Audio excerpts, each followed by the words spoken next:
Сәлем достар, сіздермен бірге Шынар Тілеуімбердина. Бүгінгі видеода дәл осы құрақ түріне деталь сызатын боламыз. Ол үшін ең алдымен тік төртбұрыш сызып алатын боламыз. Дәл қазір менің алып отырған өлшемім 13-13 тік төртбұрыш. Өзіңізге ыңғайлы өлшемді алсаңыз да болады. 13-13 тік төртбұрышымызды сызып аламыз.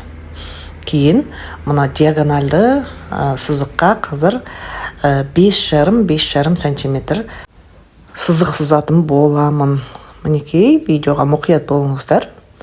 Мына жерге кішкене сызық сызып аламын.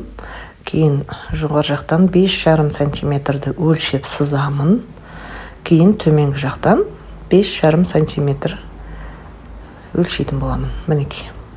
Енді дәл осы сызықтарды келесі бұрыштармен қосамын. Мінекей. Тағы да мына бұрышқа қосамын. Келесі жаңағы сызып алған сызықтарымды бір-біріне қосып шығатын боламын. Дайын болған құрағымның реті дәл осылай болады. Енді осыны қазір бөлшектерге бөліп аламын. Достар, менің жасап жатқан жұмысым ұнап жатса, лайк басып, тіркеліп, қоңыраушаны басып, өз достарыңызбен бөлісуге ұмытпаңыздар. Детальдерімізді асықпай, осылай барлығын әдемілеп қиып аламыз.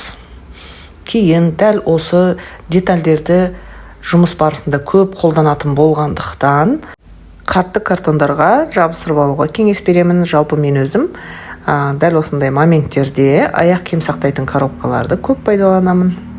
Сонымен детальдерім барлығы дайын болды.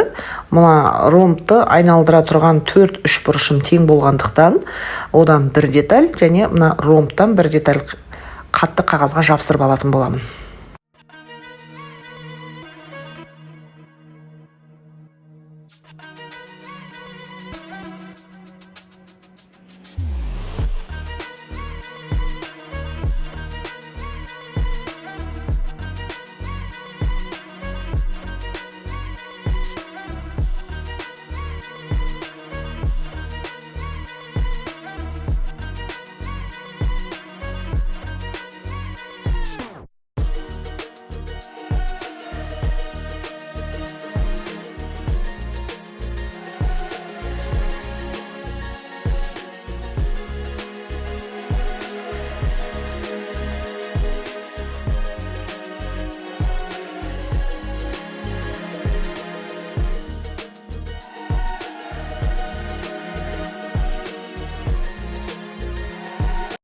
Сонымен достар, менің детальдерім дайын болды. Дәл осы детальдермен қалай дұрыс жұмыс жасау керек екенін, қалдықсыз қалай дұрыс пішу керек екенін және дұрыс тігілу жолдарын келесі видеомда көрсететін боламын.